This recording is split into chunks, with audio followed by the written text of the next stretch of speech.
Hello, everybody, and here we are again, continuing on with our Gabriel Chronicle. This is part 3, I believe.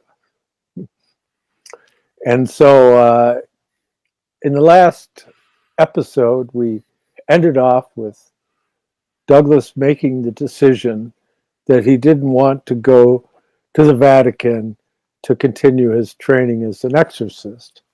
And so he decided to take a journey into the Shadowlands within the realm of governance. And I say governance as opposed to government. And that's a subtle distinction, but that's a realm in which certain people feel that they have a right to make decisions about you without letting you know.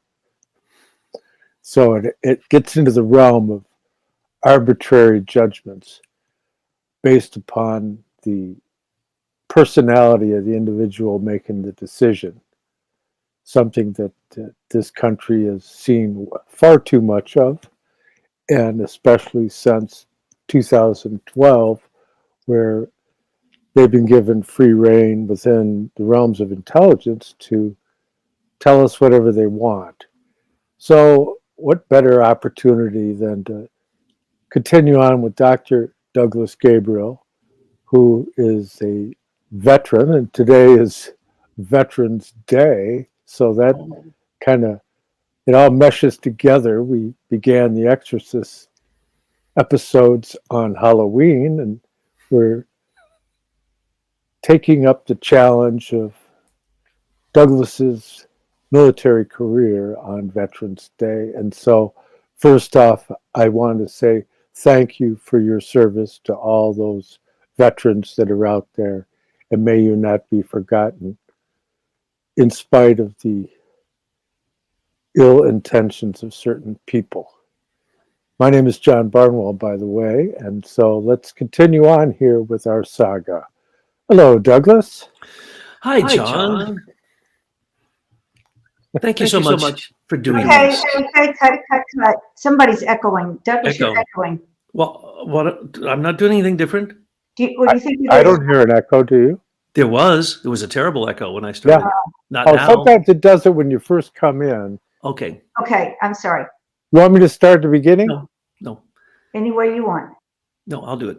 Thank you, John. Thank you. And thank you for being willing to go through this laborious process of me basically spilling the beans. Now, I just want to say that this is getting a lot of response from people, that the responses are beautiful. People are saying that they really love this, that it takes incredible courage for us both to talk about these things, and especially for me to reveal things about my life that are so personal. But I want to clarify something, because some people are making great remarks, and I'm going to take a correction from one of the subscribers. When I said that people, when I was a child, I looked at people that they were always lying. Let me explain that.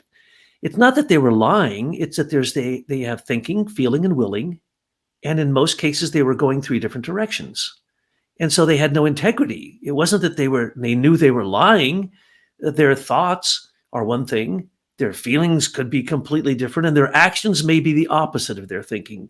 And that's what I was talking about, the absolute incongruency of the world. And when you talk about the military, what could be more incongruent than that? They're there for safety and security. Oh, no, they're not.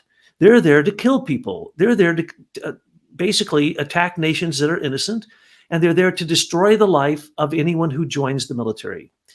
I went into boot camp because they made me go through the Army version, Army Security Agency, to get in the NSA. And I can tell you that by the time I was done with boot camp, there wasn't a single person in the company I was in, 200 men, who had an ego left. Their entire basic training is to destroy your personal I. And for instance, they had 1,000 sayings like this. If the drill sergeant was talking to you, he said, "Look, if I wanted to know your opinion, I'd give it to you." Okay? They didn't allow you to have any freedom, and I had no idea. But friends of mine had died in the Vietnam War, and it was a complete mess, and I didn't want to be a coward. I didn't want them to put their life on the line, and I didn't also put my life on the line. Now, I would have never, ever joined unless I was drafted, and I was drafted.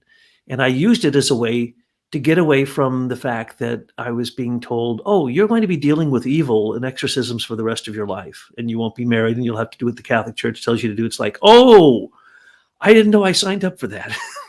Or you got my dad, who basically said, you're not a man unless you join the army. And, you got to, just blah, blah, blah, blah, blah. You just, because he was in the army and he saw so many people die, right? So he thought, he's bought into this thing of the army is good. The military is good. Folks, it's the exact opposite. Why aren't we defending our southern border? But we'll send troops to Afghanistan? This is the craziness that I did experience when I was in the military. Now, people had told me, if you're going to do this, then you need to go into the Air Force because they are the nicest of the group.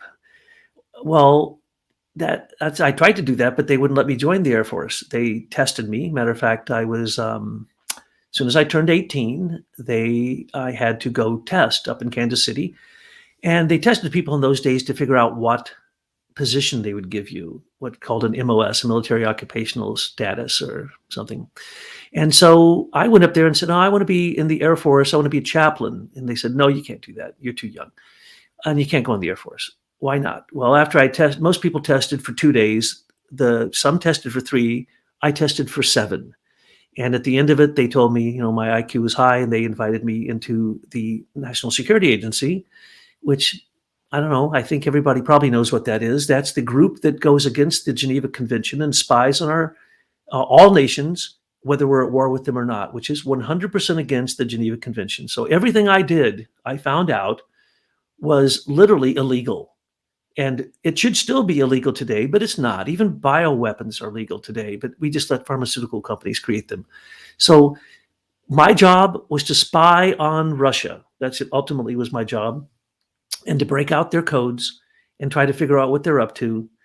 And eventually, because I went through the training, I went up to an island, which was a top secret island. I can now say the name because it's no longer a top secret island. It's called Shemya, Alaska, second to last island in the Aleutian chain, closer to Russia, way closer to Russia and the Kamchatka Peninsula, which we were spying on, compared to the mainland of Alaska. But let me describe what happened there. It is a very strange thing. So here I am, a very, very sensitive person. I probably didn't say this, but I had illnesses from childhood and still have all kinds of bizarre illnesses. And when one leaves, I figure that one out, another one comes. Well, that's for some specific reason, I guess, maybe so that I suffer enough, so that I can be sensitive enough to understand other people's suffering. I don't know. That's all I figured out. But they said, okay, you want to join us? You have this high IQ. Would you like? I didn't know about the NSA. And at that moment, after testing me for a week, they said, would you like to become a member of the National Security Agency and do cloak and dagger work? And I didn't know what that meant. I said, no. I have a degree in computer programming. I want to be a systems analyst. If you're not going to let me, well, first off, I told them, I'm not going to carry a gun and I'm not going to kill people, no matter what. I'm not going to do it. Call me a conscientious objector, lock me up, whatever. Just give me a job where I don't have to aim a gun at someone and kill them, okay? And they said, okay, easy. You're smart enough, you can go 3 directions. You can either do languages and study Russian and Chinese and then spy on them and, provide signal intelligence on that, who you're spying on. Or you can go into this other group, and they didn't describe that, but I read their mind, and it was that group that I finally figured out was what they call men who stare at goats. In other words, the psychics who they tried to train to kill enemies with psychic power. And I'm seeing this in this guy's head, and I'm going, oh, I didn't know that existed. I don't want to do that. And so I hid from them the fact that I was clairvoyant. And I explained to them, my IQ's not as high as you say it is either. I cheated on those. I know how to look at tests and give you the answer without, even knowing what the question was. And they said, no, that can't be possible. So you can either do one of 3 things. You can go into languages, you can go into killer psychics, or you can go into signal intelligence. And signal intelligence has a job called traffic analyst. And that's the same exact thing as a systems analyst. Couldn't be a bigger lie. That's not true. I'll explain what I ended up doing in a few minutes, but essentially I went into the Fort Leonard Wood and went through basic training. And as I said, they made me a corporal immediately. And during training, 2 of my own people in my squad were killed. They were killed. It wasn't an accident. And then other members of my squad were like me. They would give you 16, 19 vaccinations at once with the gun. You know, you walk in a line and walk, take a step, take another step. 19 shots. 16 to 19 were pretty standard. If you ask what they are, they won't tell you. It's the Black Plague, it's typhus, it's everything, every vaccine known to mankind and experimental vaccines were given to these soldiers. Well, many of us, matter of fact, on Fort Leonard Wood, there was 4 hospitals for people who got what they called ARD, acute respiratory disease syndrome. Syndrome,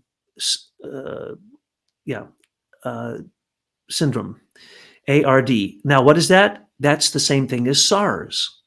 It's the exact same thing as SARS.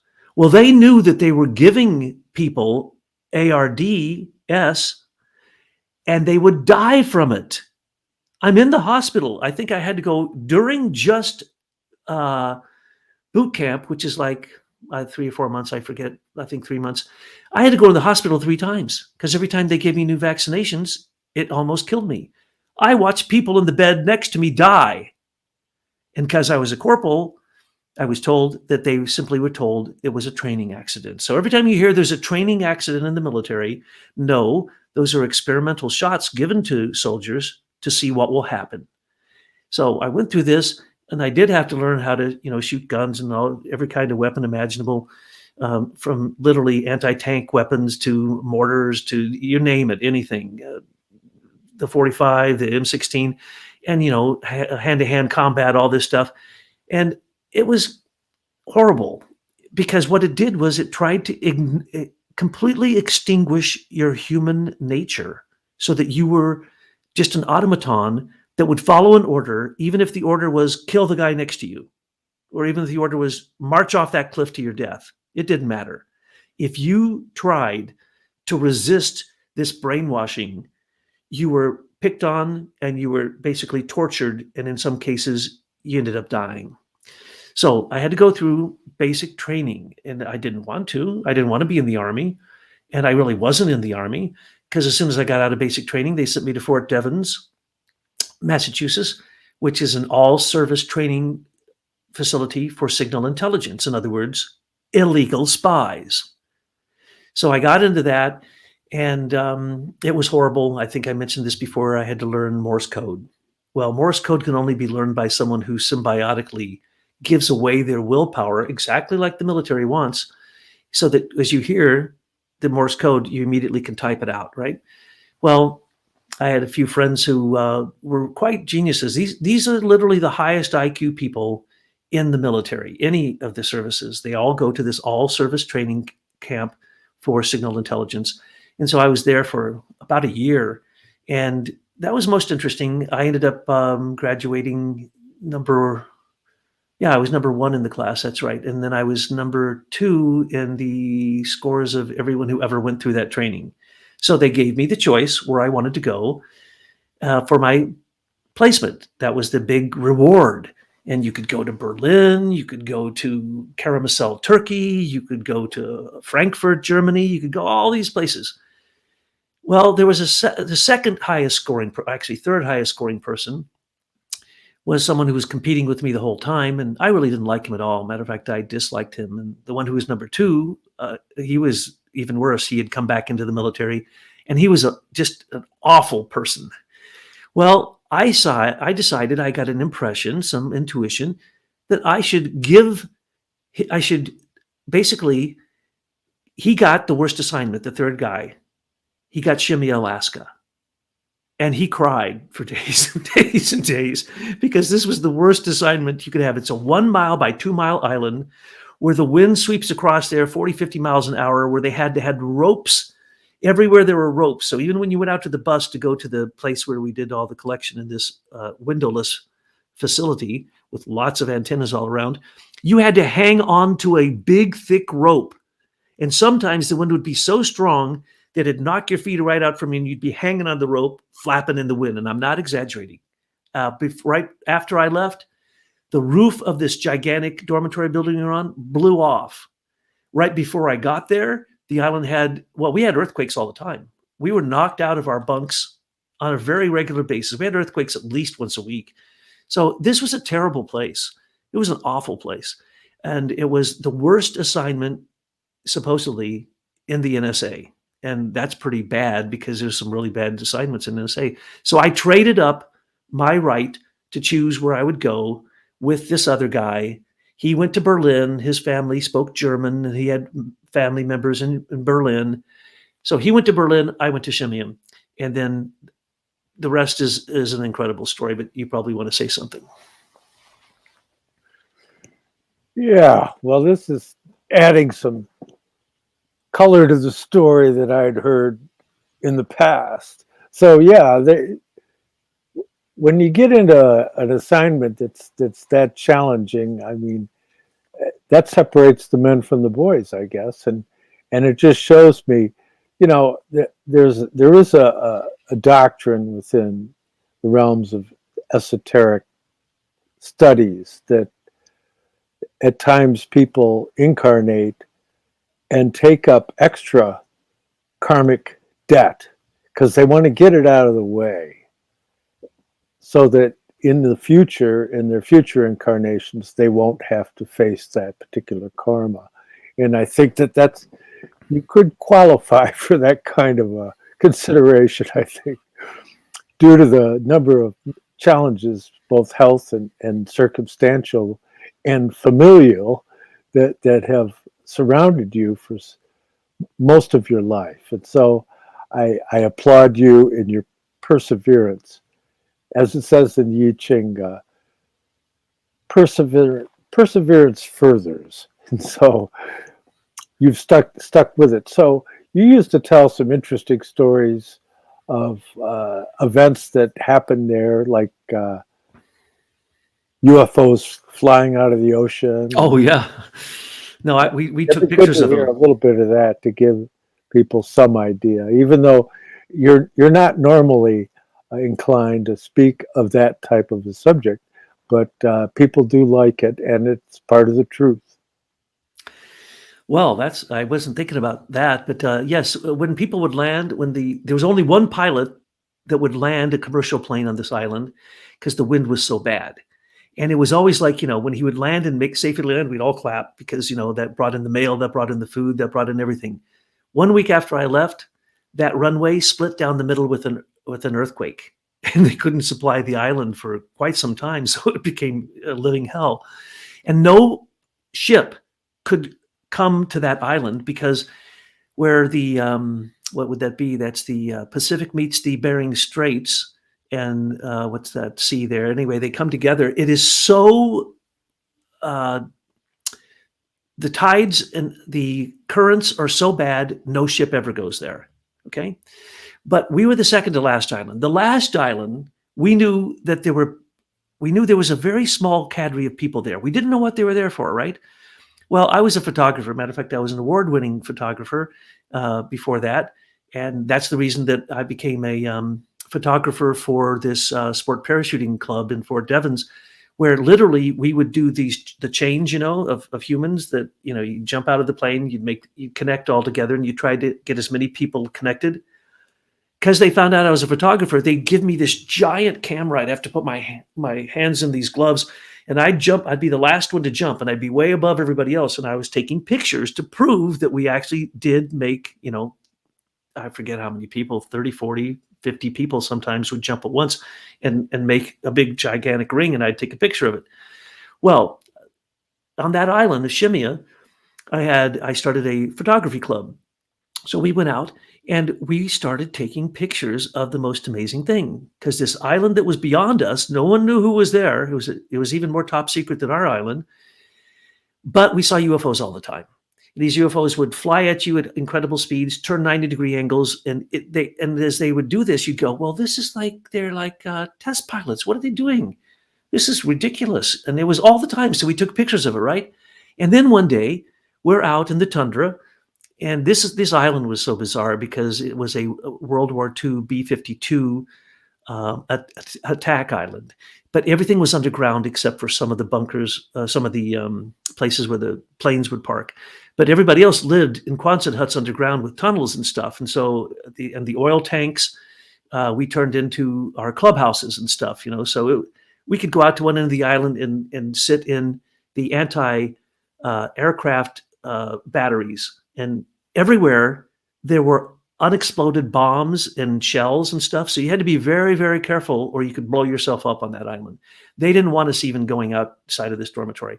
So we're out there one day. I got this group of people, my friends, and we're out there taking pictures of the seals, because sometimes there'd be 200 seals bouncing up and down in this little bay, or there'd be the whales.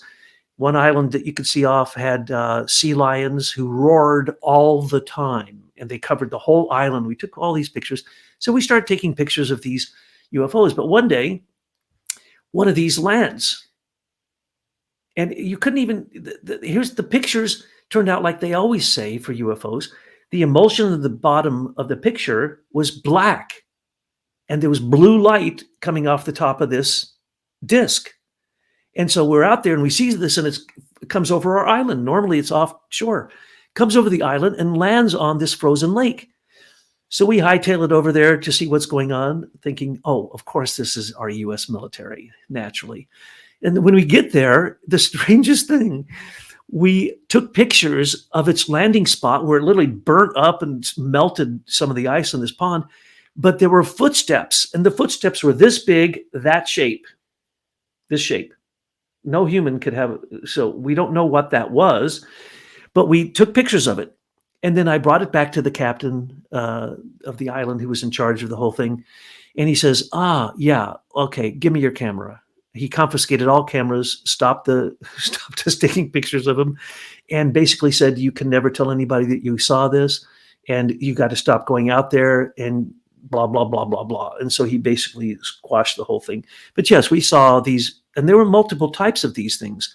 So I personally believe that the U.S. military, probably the Air Force, that's where they were flying these things into Russia. Now, one of my jobs was to, strangely enough, intercept operators are intercepting basically Morse code and telecommunications. And telecommunications is much higher level. So I ended up being the head of the trick. There's three shifts. And I ended up being the head of the trick. That is the group that one of these groups. And I became what's called a collection and operations center operator and wrote directly onto the largest computer in the world at Fort Meade, Maryland. I actually wrote a lot of that code. That's why when Thomas and his Cicada 3301 people started QAnon, as you full well know, you were there, you'd call up, tell me these things. I said, that's COC talk. That's COC chatter. I invented a lot of that language. Who are these people? They have to be NSA people. They have to be people who did what I did in signal intelligence. No, they were actually baiting me. As you remember, they were baiting me to contact them. And that was the way that they were telling me, we know who you are, and we're taking your materials. Because at first QAnon only gave out the materials. This is very materials that we were revealing, yourself, myself, and others. And so they took that and they basically said, we're going to get to this guy. We're going to use his own language, things that he literally invented for the military. Well, I invented a lot of things for the military while I was there. I invented, it's called collapsed array antennas. We had gigantic antenna fields. And I said, well, why are you doing this? All you have to do is take that wire and go back and forth, back and forth, back and forth in a small area, and it'll do the same thing. And they said, no, it won't. Oh, yes, it will. So when you see those little things in your car that look like a little fin of a shark, that's a collapsed array antenna. I invented that. I invented a way to spy on people through going into a carrier wave and watching a transmission, especially telecommunication transmission or Morse code. Then if people were speaking in the background or if they were on a telephone, I figured out this with an oscilloscope that I could break out this little teensy tiny signal, and we could do the thing that we all wanted, because our job was to intercept telecommunications and try to decode it. That's why I was a cryptographer. Sometimes we could, sometimes we couldn't. Sometimes they make mistakes and then we could. But I figured out a way to simply go in and say, oh, no, we don't need that. We just need this system. So they allowed me, I invented it. They allowed me to name it. So I named it after my brother, Canute. So that was the top secret word for this ability to go in and listen to the Russians in their communication center talking what we called open, so that you could hear everything they were saying. Well, our job was, because we were the second to last island in the Aleutian chain, Kamchatka Island, Kamchatka Peninsula, is where the Russians launched all their missiles. So at first, my job was to monitor all of the communications. And when I saw, it was pretty much intuitive. You had to know this. When you saw this person, this group talk to this group, and then they get the weather from this group, and then they do this, and then they'd inform Kamchatka, you'd go, bingo, they're going to launch a missile. So we would send out Snoopy or the Red Baron is the name we had for these two 727s that had so much equipment on it. They had equipment of, they could take a photographic picture of the launch, and before it was even barely off the pad, they could analyze the fuel and tell you what the payload was. So that was our job. We needed to inform the president within 10 minutes of any launch and what's on it. And the 10 minutes was how long it took it to reach our island from Kamchatka. So I had 10 minutes to figure this out. And then I had to type up a top secret message for the president's eyes only. But that's not really true, because the head of the National Security Agency would also get a copy of this. And in those days, it was a simpler system. And the head of the NSA literally could put us into DEFCON alerts, and his office is right off of the Oval Office. And when they meet, if the president and the vice president are there, the head of the NSA met, and he made those decisions. So my job was to memorize the code of the day and send a message saying, Snoopy has been launched, right?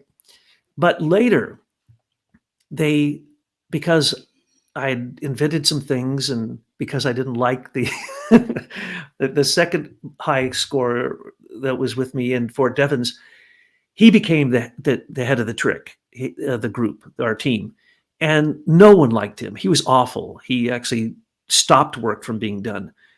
So I said, I saw a note in the hall one day, and it said, if you know how to paint, please come see the commander, because they need to paint the operations office. So I quit. So I volunteered, and I quit the highest job that was going on there to be a painter. And I painted the halls real nice and did all this.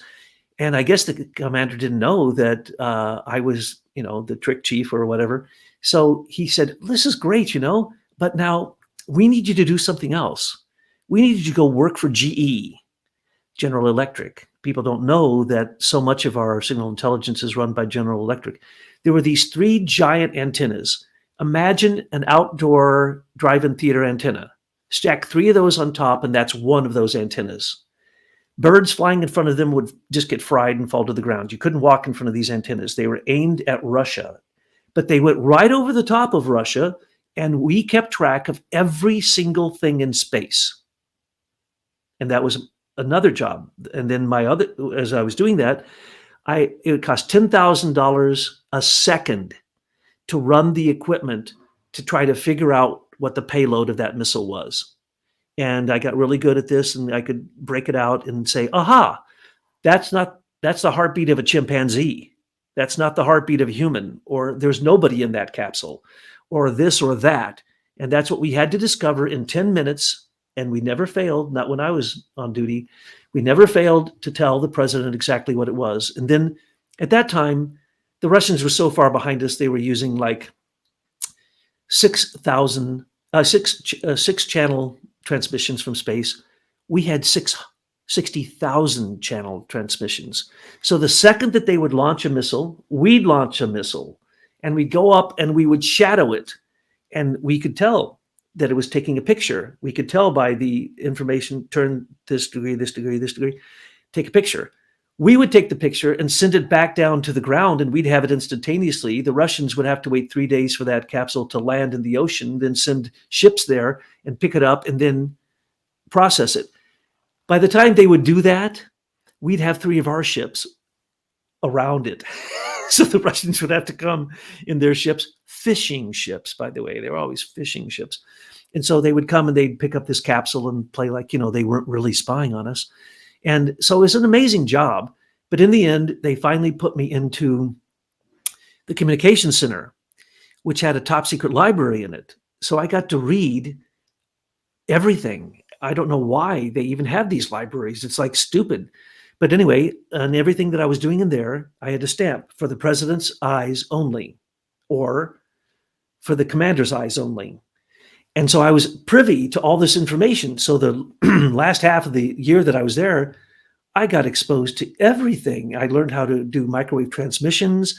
I learned the secret, these IBM code cards that were the key to all of signal intelligence around the world. Everybody at the same time changed their code card every day.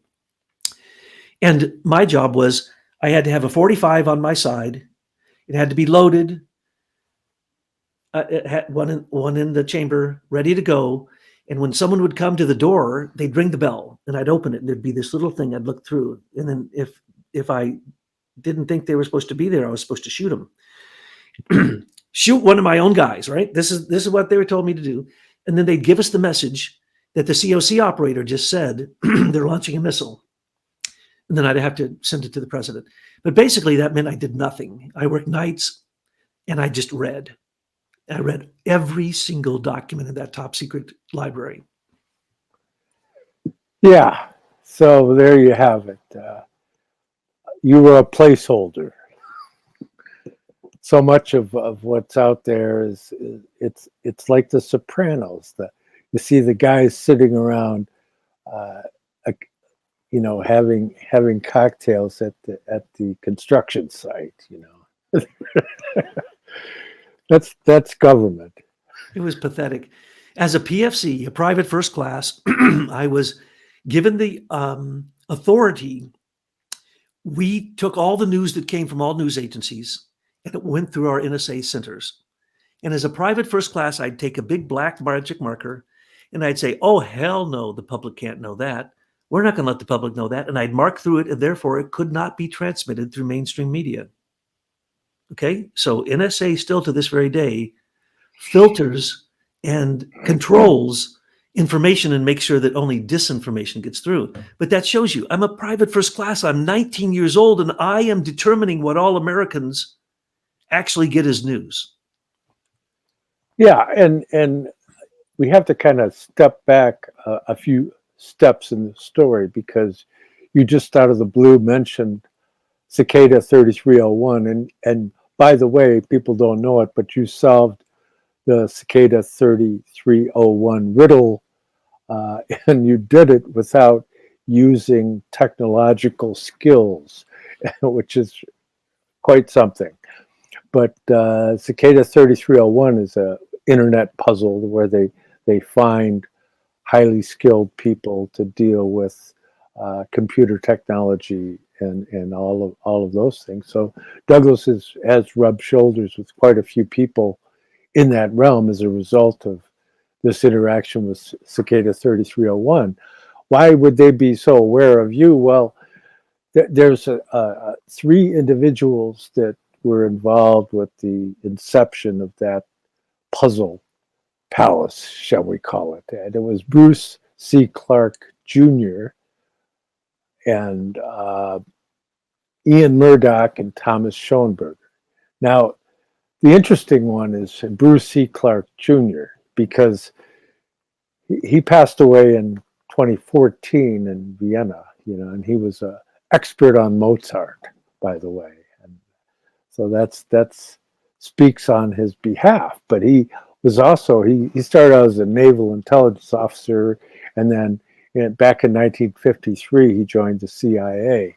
But he was the first director of the Office of Strategic Research at the CIA, and he represented the Defense Department of the Mutual and Balanced Force Reduction talks in Vienna, Austria, and served briefly in the Department of Energy and returned to the CIA to become the Deputy Director of Intelligence under Turner. And so he's a very highly placed guy. So my vote is that he's the guy that knew about you, and because they definitely did. And he was a meritorious officer in the Senior Intelligence Service, and just his resume is so long. But he's a founding member of the Mozart Society of America, and so he's a remarkable individual. When you get to Ian Murdoch, he's an American software engineer who's known for being the founder of the Debian project and Progeny Linux Systems, the commercial Linux company. So he's remarkable, and he ended up dying in very questionable circumstances.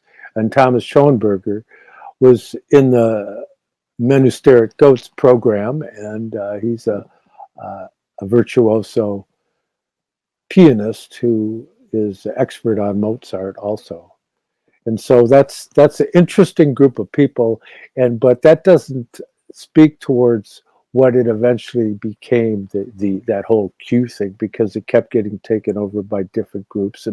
And my theory is that it ended up in the hands of a certain group of individuals that were associated with the Catholic version of the, I have their book right over, well, the Knights of St. John, which is one of the names that they go by.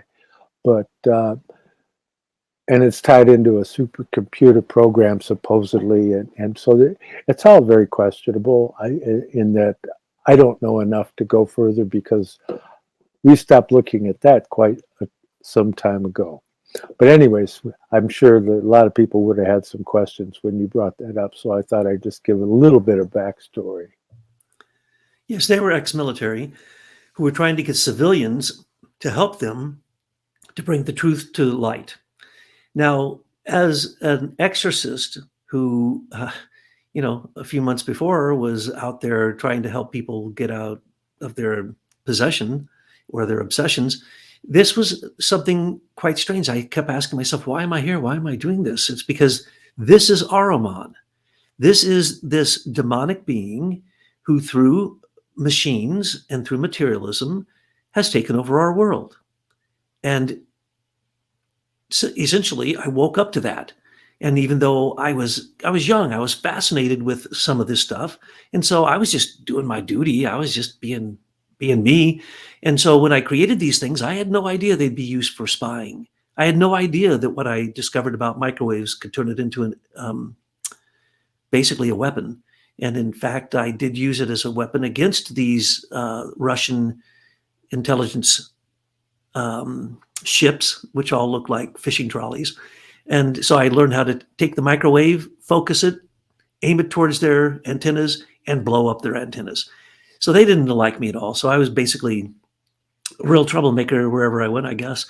But eventually, then, once I was in the communications center, that was the inside track, and that put me then into a category where they kept very close track of me. They brought me back to Fort Devens after that, and I became one of their top teachers. And then I went down to Fort Bragg because they had done an assessment of Fort Bragg, which is the 101st Airborne Readiness Group. And so I became a Green Beret, Airborne Green Beret, because I was already a sport parachuter. So they said, oh, look, we need to send, somebody who can help them get their signal intelligence together, and you parachute. You're going. It's like, oh, thank you so much. That's really great. But anyway, let's talk about what happened on that island. On that island, there was a man who also was one of my great teachers. And he was he's like Father Williams, one of the most amazing people I ever encountered. He had signed up for the Air Force Reserve, just as a nice thing. He was a minister, okay? And he signed up just because he was trying to do his public duty like I was. Well, he didn't show up to meetings. And so they activated him. And to punish him, they sent him to Shemya, the worst assignment in the Air Force. That's what they always called it. And by the way, this is an all-service island. And some of the people on there were Green Berets, and they were ruthless killers. And finally, tricked one of them into telling me why they were there. They said, well, we're here to shoot you guys if the Russians invade the island because you have the codes in your head. What do you think we're here for? And then I started realizing, oh yeah. And then we went into DEFCON alert, and they gave everybody but the NSA people ammunition. They gave us the weapons. They didn't give us the ammunition. And then I said, aha. Now that guy, the head of the Air Force Security Service, was a black belt, and he was the black belt trainer on the island, the top one.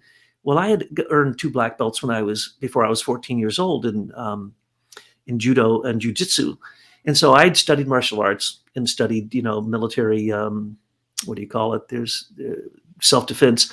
And I rose up to the, top rank you can have in that. But I also met somebody there who had trained with Bruce Lee. He was in the National Security Agency. And when I found this out, I started studying with him. Well, that guy, the head of the Air Force Security Service, he was a vicious, mean person, and he trained his people to be vicious and mean. And so they would try to attack us in the hallway. And so I had to defend myself all the time against these people because we refused to do sparring with them and do competition with them. And so he was the choir leader of the church. So what a dichotomy. This guy had, I forget, something like 27 kills in Vietnam with nothing but a knife. So around the fire camps, he would go out into the forest, and with a knife alone, he would kill the Viet Cong who would come to spy on at night. And he was very proud of this. And he could do magical stuff. And if he took his ring off and he put it on the other finger, he went into a trance and became a ruthless killer. But if his ring was on the right finger, he was the choir leader. So I joined the choir because there's only one church, of course. And the chaplain was Meredith Thomas. They had activated him. He went to Shemya and he said, I'm going to make the best of this. As soon as I got there, I went to church and then I joined the choir. And Meredith Thomas was the most amazing preacher I've ever met. Every single Sunday, he gave a sermon that made every single man in that whole church cry till they laughed and laugh till they cried. And he said he did it on purpose. And how did he do it? He would give sermons based upon biographies, telling these detailed biographies of some of the most amazing people in history, especially modern history. And you'd just be so overwhelmed. He was amazing. He was really, really tall. And he would bend over and be at eye level with whoever he was talking to. And so I was there like a half a year before I realized he was huge. He was a huge man because he'd always bend over to talk to me. He also ran the radio station. He also offered college-approved credit courses in history and psychology. He had so many degrees. He had a photographic memory. He'd read 2 to 3 books a night. I watched him do this. He taught me how to do it. He taught me how to speed read. And because Father William had taught me that memory is actually held by Christ, it's not held in your brain. So you have infinite capacities to memorize anything you want if it's good. And so Father William had trained me in that a long time ago, or before. And then Chaplain Thomas, Meredith Thomas, said, "Look, I know who you are, and I'm going to train you in all this stuff." So he trained me in amazing things. I was in every course he offered. I went to every service he had, and basically I became his best friend. And he trained me, and he knew I was psychic. And I can't begin to tell you how powerful those lessons were, because this was a man who lived it. He didn't just talk it. And he was considered to be by the head of the island. I forget, actually, he wasn't a captain he was a captain. But Meredith Thomas was a major. And so actually, I think he was the ranking officer on the island, which is very, very, very peculiar that the chaplain would be the ranking officer. But he'd been in the Air Force Reserve so long that he went up the ranks. He never thought that they would activate him. That's why he wasn't going to the meetings. And then after he left there, he went to the War College and taught there for the rest of his life. And no one could go into above a lieutenant colonel. No one could become a colonel or a general without being trained by him. That's how powerful they thought this man was. Plus, he introduced me to reading on a scale that I'd never ever experienced before. He got amazing amounts of books. He started this fantastic library, and he took over my reading program. And he says, the first thing you have to read so that you will learn to love to read is J.R.R. Tolkien's The Lord of the Rings. And I'm thinking, oh, I hate fantasy, man. Are you kidding? I'm not going to read this book. So I'm sitting in the communication room, doing night shift, doing nothing. I started reading the 3 books, and I practically didn't sleep until I read all 3 of them.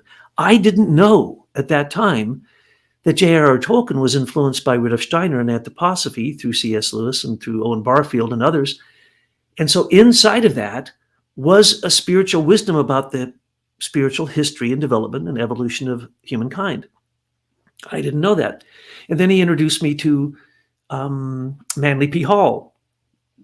Well, Manly P. Hall is one of the great philosophers. I met him in California just before he died, and boy, is that ever a story. And you know all about that story because of his library and what happened to him, how he died, all that. But anyway, I met him, and he was just a wonderful man. But I started reading these books, and every time he'd get to the ultimate point, I'm going, yes, yes, yes, what's next? But Rudolf Steiner says, and then he'll quote Rudolf Steiner, Manly P. Hall would, and then stop. No footnotes, doesn't tell you where it comes from. And I'm like going out of my mind and asking Meredith Thomas, who's Rudolf Steiner? Obviously, this is the guy I need to study. But he also introduced me to Blavatsky. But Blavatsky didn't lead me to Steiner in those days. We didn't have an internet. I couldn't find a book on Steiner, nowhere, right? So I said to Father Thomas, well, he wasn't father, Chaplain Thomas, after we were both gone from the island, by the way, he left. 1 week later, my brother died, and I left a little bit short of 1 year. And 1 week later, the runway split down the middle, and it took months for them to be able to do something so anyone could even land there. So he and I were like the very, very, very, very best of friends. He treated me like I was his son, and he trained me, and he specifically trained me. I guess he knew that I was, I told him the truth, right? I told him all about myself, and he never flinched, nothing could bother. He had so many psychic experiences. He was the chaplain who would have to go tell people, the wives of the men who died. And he said in most cases, and he'd tell these stories from the pulpit every Sunday, the women had experienced their husbands coming to them and telling them that they had died and how they died. So when he would get to the house, she'd say, yes, come in. And he'd go, why does a military man show up at the door? You would immediately think this is bad news, right? So they'd invite him in, and then they'd tell him the story, and he'd tell us these stories. And so it's just very, very common that when someone dies in war, that they go to their relatives and actually make visitations to them. So he knew all about this kind of stuff. Plus, he was clairvoyant. He was the most incredible mind I ever encountered in my entire life. And he tried to train me to be the same. Of course, I fell very far short. Once I left the island, I sent him a bunch of Steiner books, and he read them, and he sent them back. And he says, as far as I know, these are all correct, but I'm too old to be able to move into this field of study, but I know that it's for you. And so upon his recommendation, I decided, well, first off, I was in Fort Bragg, and I showed up in Fort Bragg, and there was a bookstore there. And like the first day or two I was there, I go into this bookstore to see if I can find Rudolf Steiner books. And I'm walking towards the counter, and a book falls from the shelf, face down, open to a page. I pick it up, and I go, and it reads, as we know from the Akashic records. And then he starts talking about Atlantis and Lemuria, and I'm going, oh my God, I finally found this guy, because Manly P. Hall said that Steiner could contact the Akashic records, right? Well, that's what I was working with all the time. I just saw it like a comet streaming off a person, but you could get into it and follow them back in the history of their life and even know more than they knew about their own biography, because it's written in the Akashic records, the Akashic Chronicles, or what they call 0-point physics, where the vacuum of most everything, every atom has a vacuum in it, and most everything is empty space. It's all written there. You just have to learn how to read it. And he was teaching me how to read that with history. He taught history, and he'd teach me, and he'd go, now, if this happened, and they say this happened, what do you think happened? And then we would both go back in history and come back with the same information. So he could read the Akashic records, but he only did it with history mostly. And so he trained me, and that was amazing. Now, one day we're out on the tundra. We're not supposed to be out on the tundra. And I'm with my group, and we're down by what used to be the bay, but the island had collapsed. And so no one could come into that bay. It was like the most treacherous place you could possibly ever go. And I see a 3-masted ship. And we're like, this can't be. Nobody can bring a sailboat into this area. This is a forbidden zone. These people are going to die. And so we stood there saying, but basically saying, well, they're not going to make it. How far are they going to make it before they crash? Because they're going to hit the part of the island that didn't sink very far. They came smoothly in and stopped. And here's this man standing there. And next to him are 4 of the most beautiful women I've ever seen in my life on this 3-masted ocean-going ship. And he yells down, "Hey, what is this place?" And I yell back at him, "It's a top secret island. Get the hell out of here. What are you doing, man? First off, why didn't you wreck when you came in here? Second off, who are you? And what do you think? You can't step off that ship. You step off that ship and the MPs are going to put you in jail." And he goes, "Oh, no, they won't. Go tell your commanding officer that I'm here." And I'm like, "What are you talking about?" I went because commanding officer was my friend. I told him the ship's out there. They sent people out. They invited him and his 4. They were all PhDs, these women. Beautiful. One was like, an anthropologist. One was like an astronomer. One was a medical doctor. And one was something else. So he had a cadre with him, right? So this guy, he's got a beard. He's handsome as can be. He looks like a god. So I go back out with the MPs and invite him in. He comes and he talks to the commanding officer. The commanding officer says, "Yeah, bring your 4 assistants. Come on, I want to take you down to the officers' lounge, and I want to have a chat with you because basically you're the most interesting person in the world." The Dos Equis commercial. That's what this guy looked like. That's what he talked like. That's what his story sounded like. And the 4 women there would always chip in and because they were there too, So when he starts telling his story, they would say, "Yeah, I was there, and this happened, and this happened." And he would stand there, and he, as far as I knew, he was there like 3 or 4 days, and I was there every single moment that I could be, and the commanding officer allowed me to go in, though I wasn't an officer. So I sat at the table with this man and these 4 women, and it's just like the commercial. They stood around him, putting their arms on him, and he drank the entire time. I never saw him eat a speck of food, but he drank like a fish, and it did not make him drunk. And he just told story after story, but I, asked him questions. So Meredith Thomas and I are sitting there asking this guy questions, and he is giving us answers that are just blowing our minds. And later, I am told by someone, I'm not going to say who, that was the Comte de Saint-Germain. Now, I don't believe that, but I've never seen anybody who might be closer. This guy had spiritual knowledge. He had historical knowledge. He had like an astounding memory. There was no book we mentioned, no theory we mentioned he didn't know about. He was literally one of the most intelligent people I've ever encountered. So I spent those days with him, and then he got on his boat, and I said, "Now tell me, how is it that you got into this bay, into this harbor, and you didn't wreck?" He goes, "Well, let me introduce you to my Filipino navigators. And you see that thing over there? That it was a mobile strings with bamboo on it. And it was a very complicated mobile, and it was touching the water." And he goes, come here, listen to this." And as the waves would come, it would make them click. And they called it stick navigation. And the Filipino navigator would know how far land was, how deep the water was, the direction of the current, everything he could tell by listening to these things. And his ship was filled with this kind of stuff that you just go, come on, that can't possibly be, that can't exist. It was the most amazing ship I've ever seen, ever been on. It had every single kind of technology you could imagine. It was just amazing. And I asked him, "Why are you going around the world?" And he explained some of the mysteries he and his 4 PhDs or doctors were trying to solve. Giant mysteries, we were trying to figure out how it is that the Tahitians went from the land of Tahiti to the Hawaiian Islands. And we figured that out.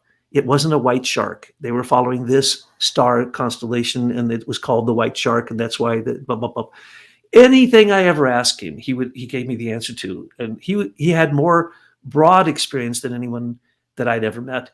And then he got on a ship, said goodbye, and left.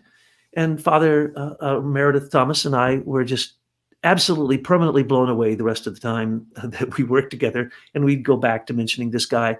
And that kind of encounter, what are the chances that I would have been there with these two incredibly brilliant people and the four women who were with him, who were also quite brilliant, and then get the chance to actually interview this guy for days?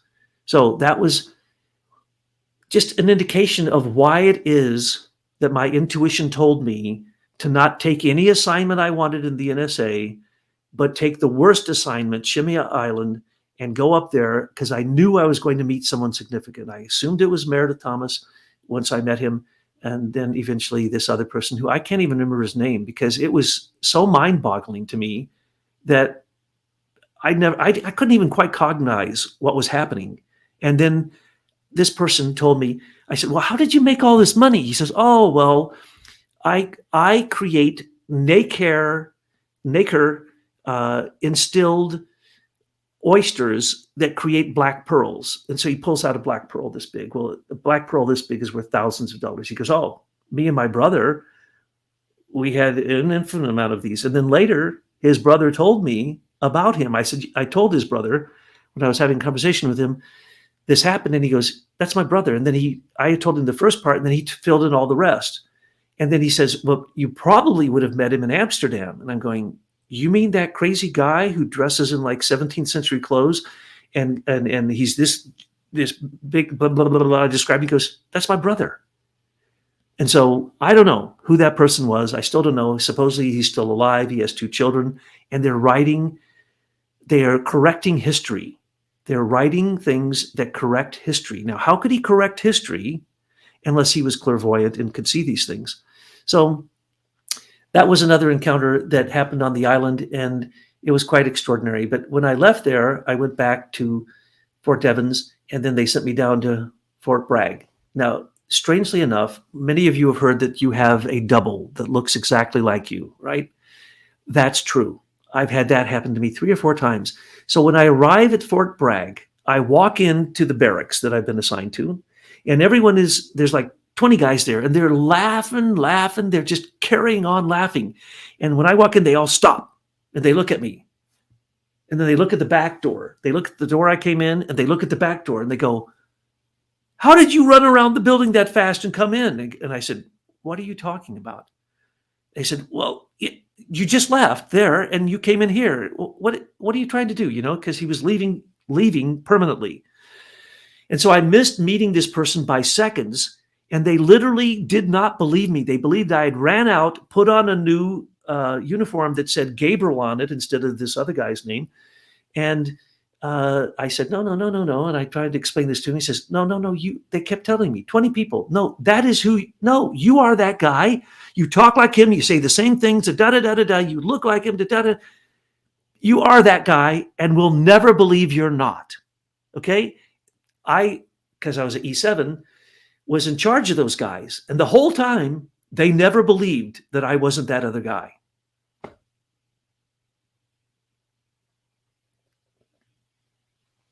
Yes, that a form of doppelganger. There's the story of Johann Wolfgang von Goethe walking in the park in Vienna, and all of a sudden a horse comes strolling along, and he looks up on the horse, and it's him. He's looking at himself. And he was so stunned that he really didn't do anything, and the fellow just rolled by. So, we all have physical doubles, perhaps, or it's perhaps something more bizarre.